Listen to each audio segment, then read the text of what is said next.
Bienvenue à ce numéro du Journal des Journaux, paru du 28 août au 3 septembre 2023. Une semaine durant laquelle la situation politique au Niger a encore occupé le devant de la scène, même sur le plan international. À cet effet, discours de Macron devant les ambassadeurs de France, voilà pourquoi les Nigériens ne veulent pas de la France, titre dans sa rubrique en Nation l'hebdomadaire Le Monde aujourd'hui, qui constate que dans son discours de désespoir, Macron était allé jusqu'à évoquer une considération particulariste, identitaire, en faisant allusion au groupe ethnique de Mohamed Bazoum pour insinuer que le natif de Tesker serait victime de son appartenance à une minorité ethnique du Niger, en l'occurrence la communauté arabe.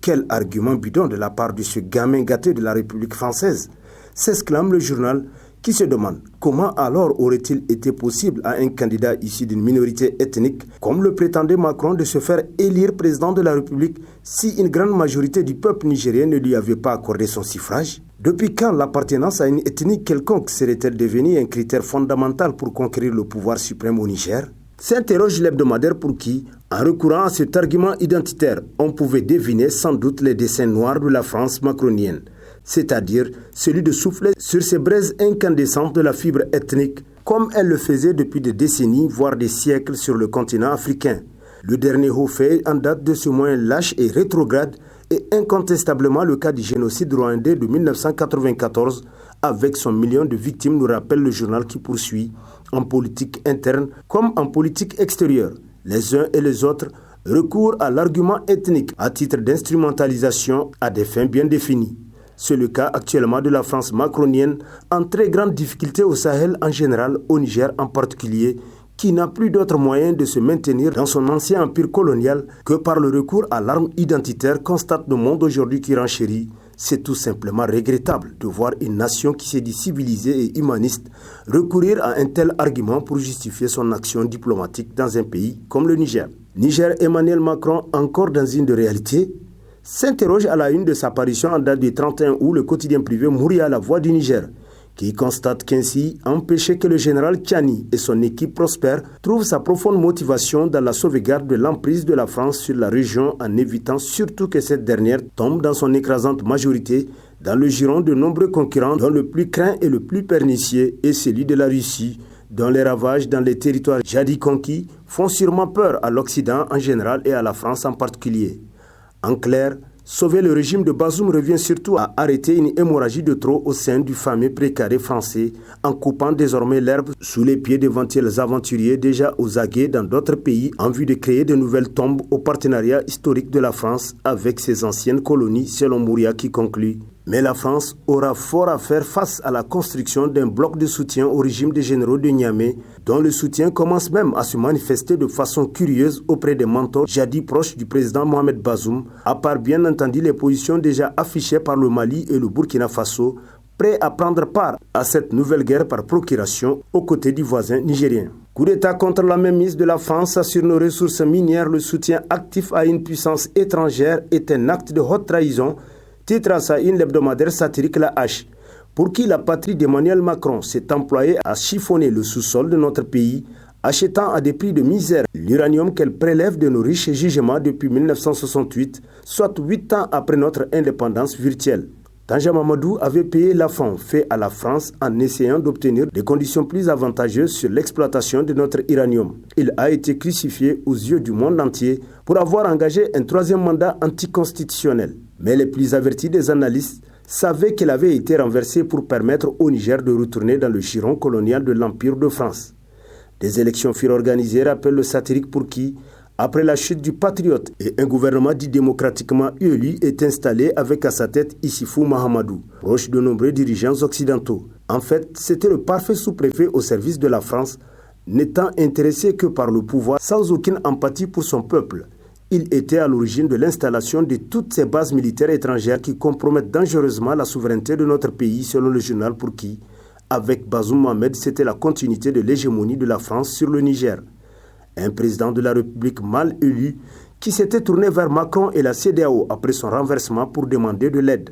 Si le peuple l'avait réellement choisi, il n'y aurait pas autant de manifestations de soutien à l'endroit du CNSP, constate le satirique qui poursuit, ce qui reste un paradoxe pour quelqu'un qui s'est dit élu par la majorité des Nigériens. Ce combat engagé pour la souveraineté de notre pays est celui de tous les patriotes. Ceux qui soutiennent les actions militaires de l'ancien colonisateur pour rétablir le régime destitué sont des antipatriotes et sont de collision avec une puissance étrangère pour déstabiliser le Niger, selon la Hache qui conclut « L'histoire les rattrapera ». Le Boeing présidentiel pris en otage à Bâle en Suisse, Oumoudou Mahamadou, un dernier pied de nez au CNSP depuis Paris, titre dans la rubrique Société de sa parution en date du 31 août, le quotidien privé L'Enquêteur, qui nous apprend qu'informé de la position de l'appareil peu après le coup d'État, Oumoudou refuse pour l'heure de signer les autorisations que lui a fait parvenir la société gestionnaire de l'aéroport de Bâle, Aero Airport, afin de rapatrier l'avion au Niger selon Africa Intelligence. À Paris, loin de la réalité et des besoins du pays, le Premier ministre déchu se permet de contrôler à sa guise le destin de cet avion. Cette attitude, non seulement capricieuse mais également dommageable, montre une fois de plus l'inclination de certains dirigeants à privilégier leurs propres intérêts personnels et égoïstes sur l'intérêt national, selon le quotidien pour qui l'ironie dans cette affaire est que les frais de maintenance qui doivent être réglés avant que l'avion ne puisse quitter Bâle s'accumulent inutilement.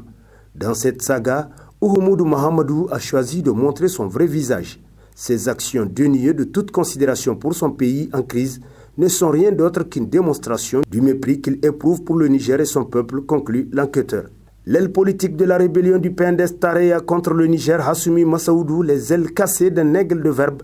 titre entre autres à sa une l'hebdomadaire satirique Le Canard en furie, qui nous apprend que depuis qu'il partit en exil pour animer l'aile politique de la rébellion du PNDS contre le Niger, en attendant que Rissa Agboula prenne, ainsi qu'il le promettait, les armes contre son pays pour le confort que le coup d'État du 26 juillet lui faisait perdre, les Nigériens attendent, soudés derrière celui qui, avec un mépris royal dans l'ombre incertaine de sa claustration politique, revend d'un retour impossible qui n'est que chimère dans un pays où tout le peuple est désormais debout, s'attaque tous les jours aux nouvelles autorités du pays qui ne seraient pour lui, comme dans le discours français, qu'une junte. Il reste donc tranquille dans sa tanière, cherchant après son activisme périlleux, qu'une des puissances lui ouvre les portes d'un asile paradisiaque, là où le champagne et la liqueur s'offrent à gogo, avec le froid qui lui donnera le prétexte d'en abuser jusqu'à l'addiction, car après tout, il se rendra compte que, quoi qu'il arrive, la patrie reste la patrie, et qu'il n'est que mieux de vivre chez soi, selon le Canard en furie qui constate, mais l'apatride qu'il est devenu depuis quelques semaines n'en aura plus, ne pouvant ni se réclamer d'un Niger d'adoption et d'un Mali qu'il pourrait revendiquer, mais qu'il a fini par ses extrémismes politiques par renier pour n'avoir de nationalité que l'errance dans un monde où ses discours montreront leurs limites pour ne plus être audibles même auprès de ce soutien à tous égards inconstants dans leur positionnement qui ne sont guidés que par leur intérêt. Politique à sédition au sein du SNEX, il faut frapper fort, s'exclame l'hebdomadaire Le Courrier, qui nous apprend qu'une quarantaine sur des centaines d'enseignants-chercheurs dans le pays, c'est quand même trop osé pour aller à de telles audaces. Mais voilà qu'ils ont signé leur pétition et qu'ils l'ont publiée à visage découvert.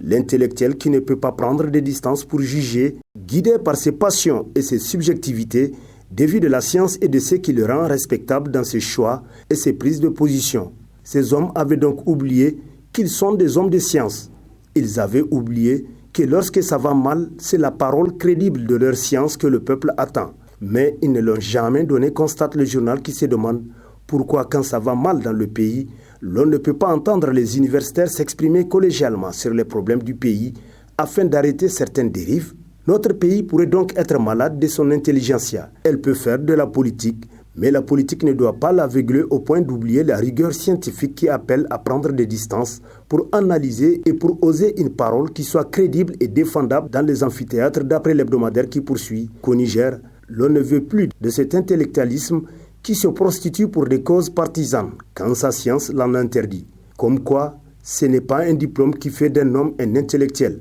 Être intellectuel impose des logiques, une constance, une cohérence dans ce qu'on dit et dans ce que l'on fait, conclut Le Courrier. Soutien aux putschistes du 26 juillet 2023, la société civile CNPiste divisée, titre entre autres à sa une l'hebdomadaire satirique Le Hérisson, qui constate que la cohésion au sein de la société civile proche du CNSP n'aura pas duré un mois. Et ce qui devrait arriver est en train d'arriver. À chaque événement où l'occasion est bonne pour tirer leur épingle du jeu, les animateurs de la société civile se sont offerts un spectacle incapable de maintenir le cap d'une cohésion, étalant au grand jour leurs divergences, se mangeant entre eux. Les causes citoyennes qu'ils disent défendre finissent par être reléguées au dernier plan au profit de leurs intérêts individuels.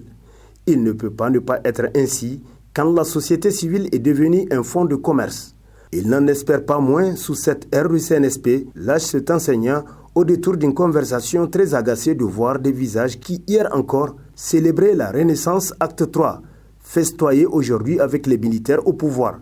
Bien sûr qu'il ne manque pas la bonne graine, selon le hérisson qui conclut, seulement elle est très rare qu'il faut un bon tamis au CNSP pour isoler de la mauvaise graine. Du soutien des maires et des présidents des conseils régionaux au CNSP, quelle sera la suite ? Se demande l'hebdomadaire Niger Times, qui constate que les nombreux meetings et déclarations des citoyens organisés dans les 8 régions du pays ont sans doute servi de source d'inspiration aux conseillers élus locaux et régionaux qui ont décidé le samedi 26 août 2023 de s'aligner derrière le CNSP, le nouvel organe de gouvernance du pays.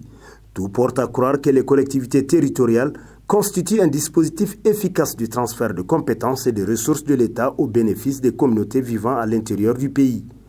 Par conséquent, les 2 ans et demi de gestion de ces maires, faut-il le souligner, méritent d'être analysés et évalués par les nouvelles autorités qui ont besoin de matière pour faire face à leur mission d'améliorer les conditions de vie des populations, selon Niger Times qui poursuit. Ceux qui ne seront pas à la hauteur des espérances se verront exclus du système selon les règles auxquelles ils ont délibérément souscrit, car leur coloration politique ou des relations personnelles ne suffiront pas à leur éviter l'inévitable. Et sur ce prend fin le présent numéro de la revue de presse. Prochain rendez-vous, plaise à Dieu dans une semaine avec toujours la même passion de vous servir. Bonne lecture et au revoir.